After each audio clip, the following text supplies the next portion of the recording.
Buenas noches, bienvenidos a Punto de Vista, el programa de entrevistas de 8 Televisión Cádiz, en el que con una figura relevante del mapa económico, político de la provincia de Cádiz, analizamos la situación actual de la provincia de Cádiz y también las perspectivas de futuro y también lo que ha ocurrido en el pasado. Aquí le damos un repaso a todo y tenemos con nosotros al senador del Partido Socialista por la provincia, Francisco González Cabaña.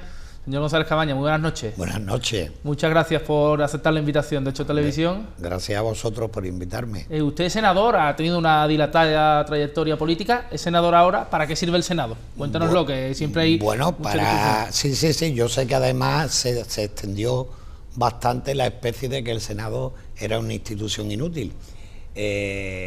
Bueno, pues el Senado es el que ha evitado en una votación que Cataluña siguiera por los derroteros que iba con el proceso independentista, ¿no?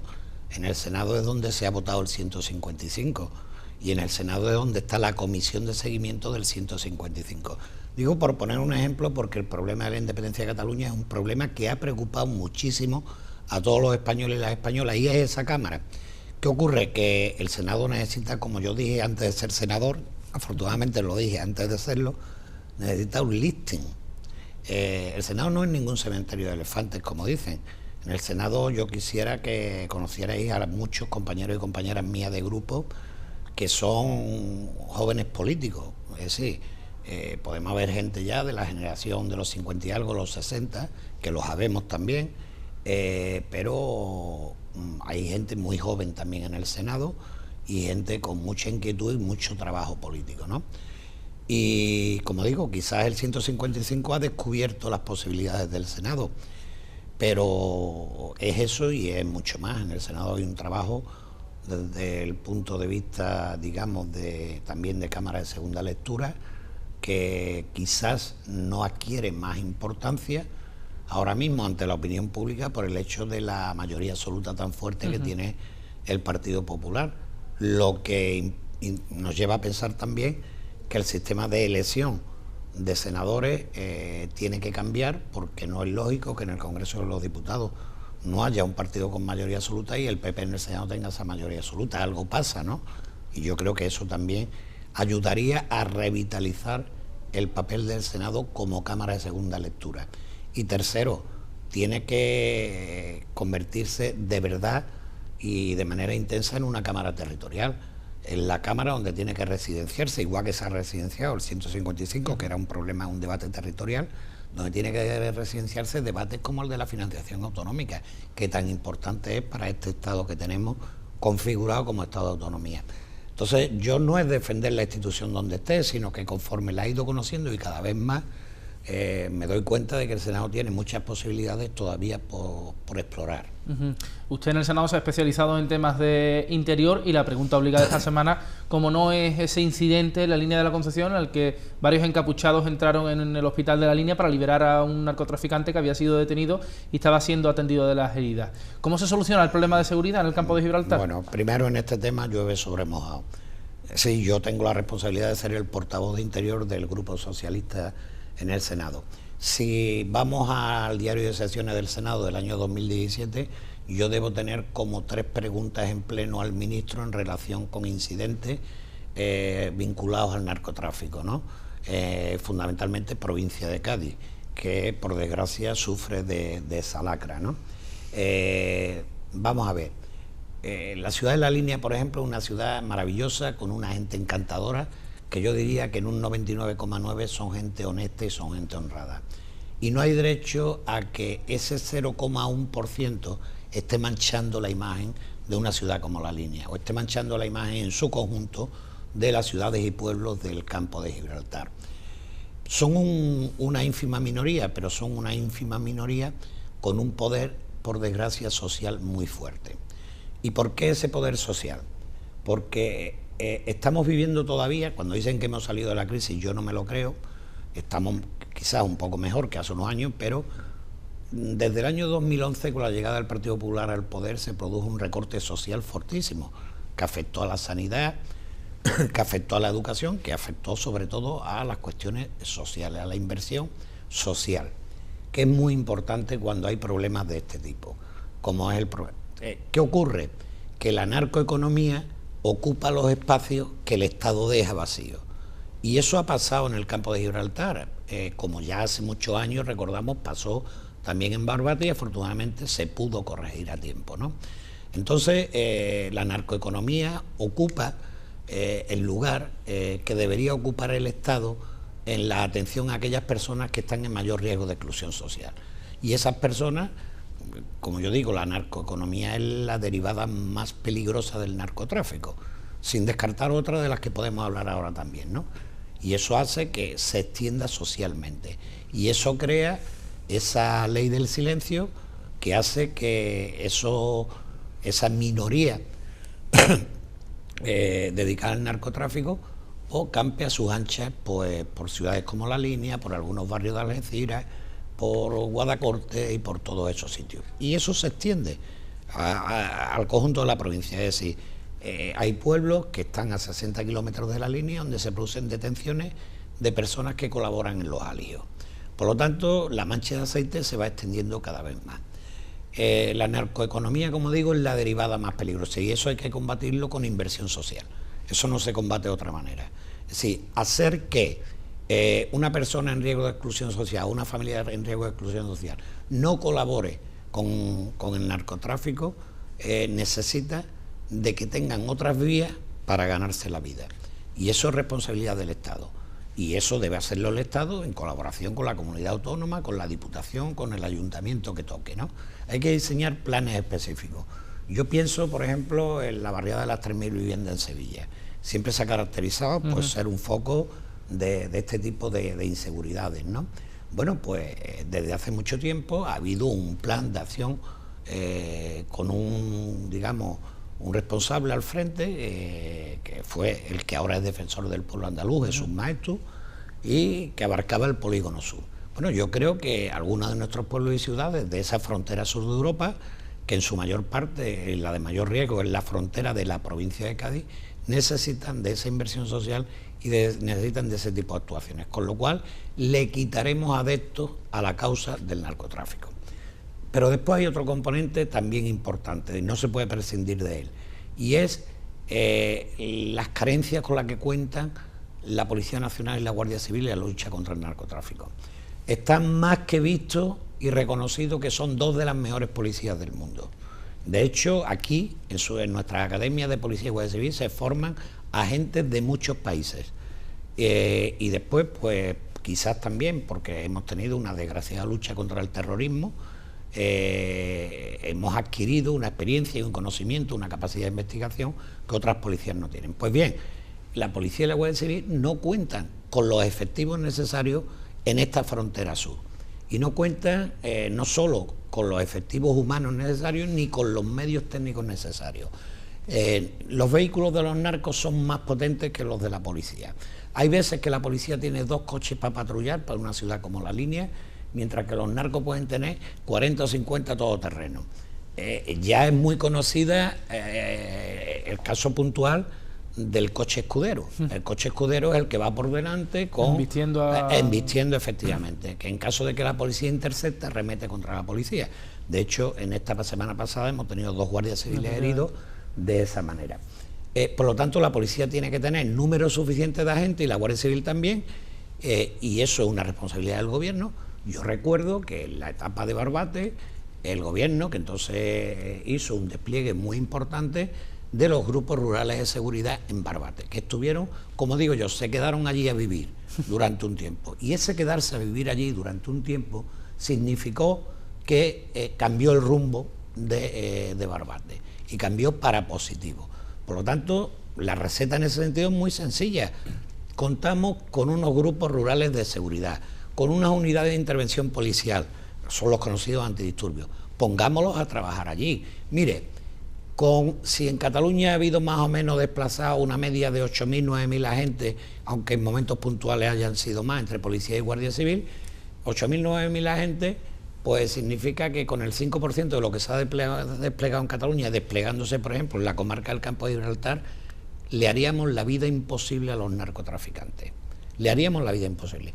Y además dotémosle, como hemos dicho antes, de los vehículos, del armamento necesario. Hay una demanda de la policía de utilización de armas intermedias, son las llamadas taser, las pistolas eléctricas estas, que evitan situaciones que puedan ser de heridos o de muerte, tal y que cual. Eso no se atiende, no se estudia, como digo, aparte de los vehículos, y los chalecos antibalas. Sí, no hay un chaleco antibalas por cada agente, y además los de las mujeres agentes de Guardia Civil y Policía Nacional no están adaptados a la morfología femenina, ¿no? Con lo cual tenemos un problema añadido que alguna vez me lo contaron como anécdota, pero que yo no lo considero una anécdota. Desde el momento es que a la mujer esa estructura del chaleco le impide sacar el arma con rapidez, ¿no?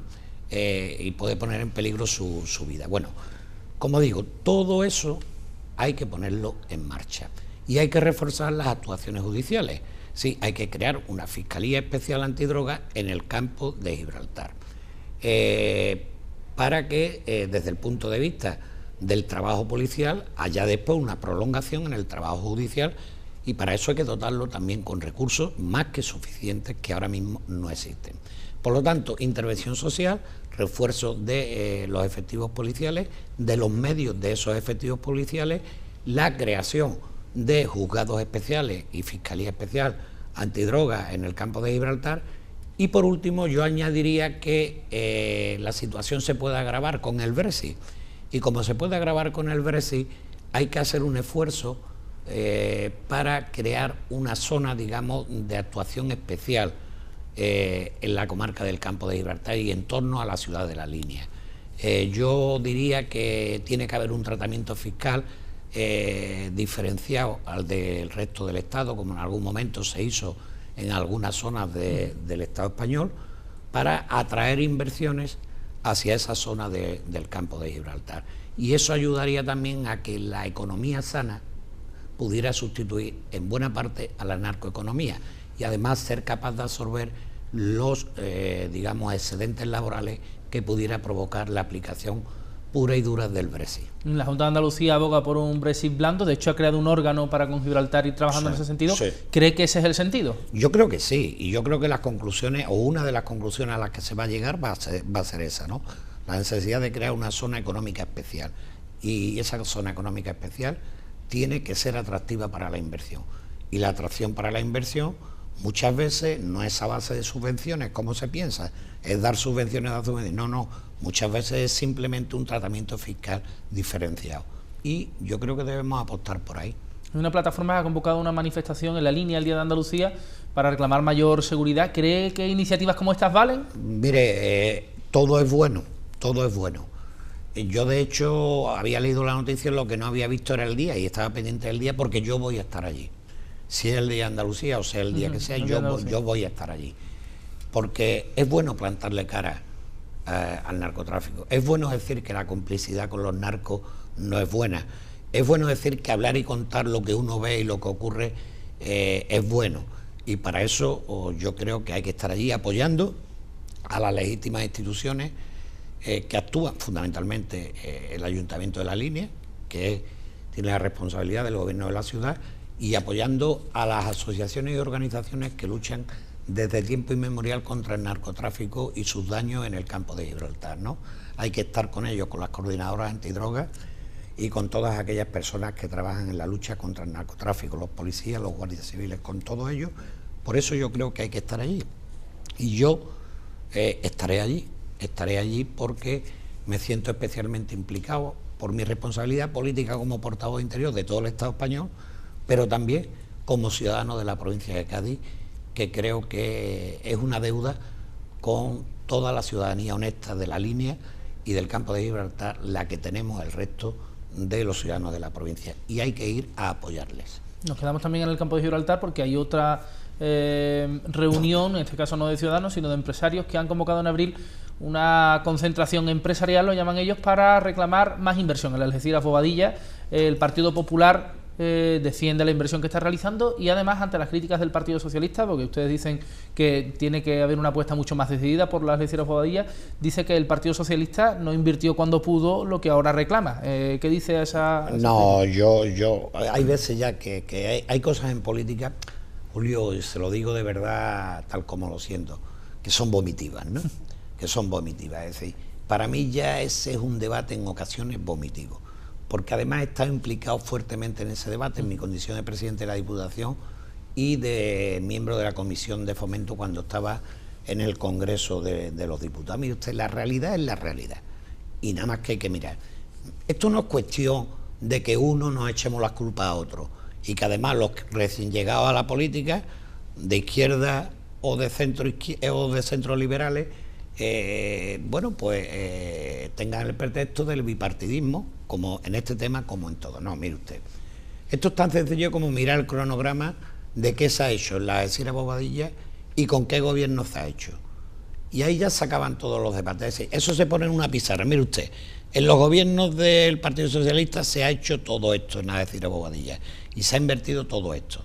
En los del PP se ha hecho esto y se ha invertido esto. Yo le garantizo que la diferencia es notable. Pero eso a mí no me conforta, por eso digo que me resulta ya casi vomitivo. A mí no me conforta que nosotros hayamos invertido más que ellos, porque en definitiva el problema no se ha resuelto y la Algeciras Bobadilla sigue siendo una asignatura pendiente del Gobierno de España, que en este momento y desde el año 2011, y ya van 6 y pico, es un gobierno del Partido Popular, presidido por Mariano Rajoy. Y es que la realidad es tan tosuda como que es así. Entonces no vale evadirse del problema del presente o de la responsabilidad del presente aludiendo al pasado. Mire usted, ahora, y probablemente hablaremos de ese tema más adelante si lo cree conveniente, ahora mismo yo estoy liderando desde mi partido el tema de la equiparación salarial de policía y guardias civiles con los mozos de escuadra, con las policías autonómicas. Pues bien, en varias ocasiones ya en el Congreso de Diputados el ministro Zoido no ha tenido otra cosa que salir con Corcuera cuando fue ministro del Interior en el año 92.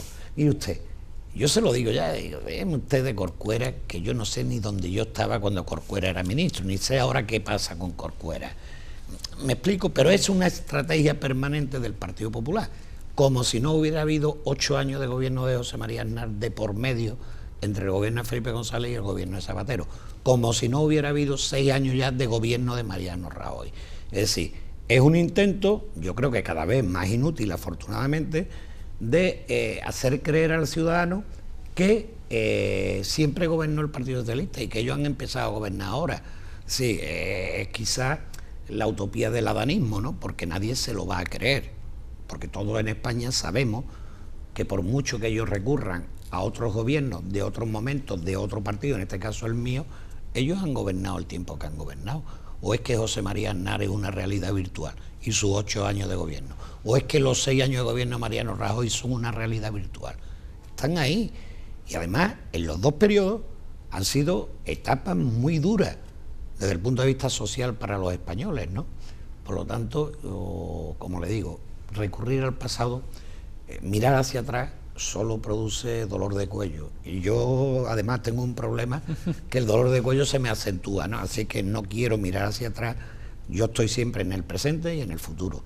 Lo hecho está, lo hicieron quienes lo hicieron, pero cuidado, aquí hay un problema que se llama Algeciras Bobadilla y es fundamental para la economía del campo de Gibraltar. Es un elemento más que yo no le he señalado antes, que podríamos unir a los que yo le he señalado para ayudar a resolver el problema del narcotráfico. Una potenciación de la economía a través de esa línea ferroviaria le daría más competitividad y por lo tanto más capacidad de generar empleo a la industria del campo de Gibraltar. En este tipo de asuntos, ¿lamenta que la voz de la provincia siga partida en 3, como quien dice, la campiña de Jerez, la bahía de Algeciras y la bahía de Cádiz, o cree que es positivo? No, vamos a ver, esta provincia, como digo yo, en todo, es un micromundo, ¿no? Es un estado en reducción, ¿no? Sí, aquí todos los problemas que se pueden tener en España se tienen aquí en menor escala. Sí, es así. Pero por eso también es una provincia que, como hubo un eslogan de la Diputación, Cádiz es singular, en mi etapa del Patronato de Turismo, Cádiz es singular, Cádiz es plural, ¿no? Y es así, Cádiz es singular porque es un fenómeno único como provincia. Y Cádiz es plural porque hay territorios diferenciados, pero que cada vez más hemos aprendido a convivir juntos, ¿no? Aquí jugar digamos, a la fractura de la provincia ha sido siempre, que yo recuerde en mi etapa en la Diputación, siendo presidente Rafael, siéndolo yo y ahora con Irene, la lucha por la cohesión de la provincia, que no es un eslogan, como era aquello de singular y plural, ¿no?, sino que es una realidad, ahí se ha demostrado. Y la Junta de Andalucía ha trabajado mucho en esa cohesión de la provincia, vertebrando el territorio. Y esto que pueden parecer frases muy técnico-políticas de vertebrar el territorio, de cohesionar la provincia, lo podemos hacer más pedagógico. ¿Cómo? Es la Junta de Andalucía quien construye la autovía 381 Jerez-Algeciras. Y eso cohesiona la provincia. Eso vertebra la provincia. Eso reduce las distancias. Y al reducir la distancia y los tiempos de desplazamiento, favorece a la economía del campo de Gibraltar y la inserta en la economía provincial y de aquí hacia Andalucía y España. La Junta de Andalucía ha trabajado para convertir Jerez, para darle a Jerez la centralidad de la provincia, que no la capitalidad, que es Cádiz, pero sí la centralidad. ¿Por qué? Porque la geografía juega a favor de Jerez. Y entonces, igual que se ha construido la Algeciras-Bobadilla para acercar el campo de Gibraltar a ese centro de la provincia que podría ser Jerez, al que se le ha dotado de la capacidad logística con la ciudad del transporte, con tal aeropuerto, futura llegada del AVE, se ha ido trayendo todos los tráficos periféricos de la provincia hacia Jerez. Se lleva el de la Bahía desde Cádiz capital, para eso la Junta de Andalucía suprimió el peaje en ese tramo, a la gente se le ha olvidado. El peaje de Sevilla todavía está ahí, el de Las Cabezas. El de aquí se quitó, y se quitó por la Junta de Andalucía, que es la que paga al concesionario todos los años. Entonces, eso sirvió para integrar Bahía de Cádiz hacia ese centro, digamos, de recesión y exportación que es Jerez. Desde las Andas, pues se ha traído igual, se ha traído a través de la construcción de la autovía desde Vejer, que confluye al final en Jerez también. Campo de Gibraltar, las Andas, la Sierra, que va a un ritmo más lento, pero está en arco y que llegará en su momento más adelante, también trae hacia Jerez. Por lo tanto, Jerez juega un papel también, igual que Algeciras lo juega desde el punto de vista económico, con el puerto, con tal y con cual.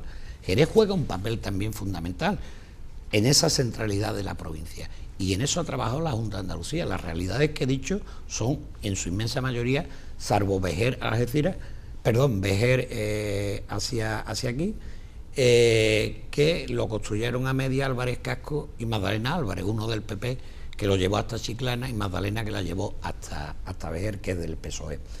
Pero la Junta de Andalucía tiene un diseño estratégico en cuanto a la vertebración de la provincia de Cádiz, y la Diputación ha sido una fiel colaboradora en esa, porque el mundo rural también había que integrarlo ahí, y ese es el papel que hemos venido desempeñando en la Diputación, con el paréntesis amorfo de la presidencia de Pepe Loaiza.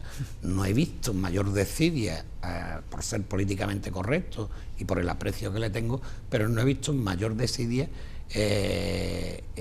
y negligencia en un gobierno de la Diputación como ha sido eso. Los anteriores nos habremos equivocado, pero siempre hemos estado activos.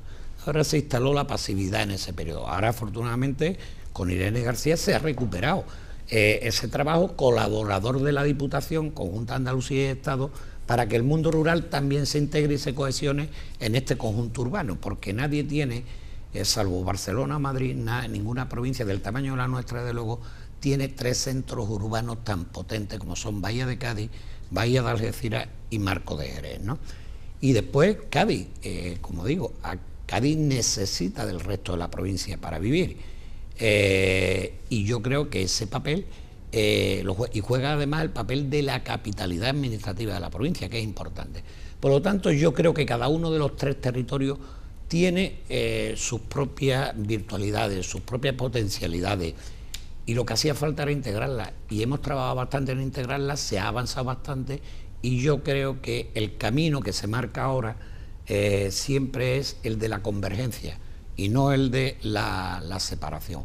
Todos viviremos mejor si nos unimos en un mismo proyecto. Yo creo que este problema del independentismo catalán ha sido también muy pedagógico para la ciudadanía, porque ha venido a dejar claro que juntos estamos mejor,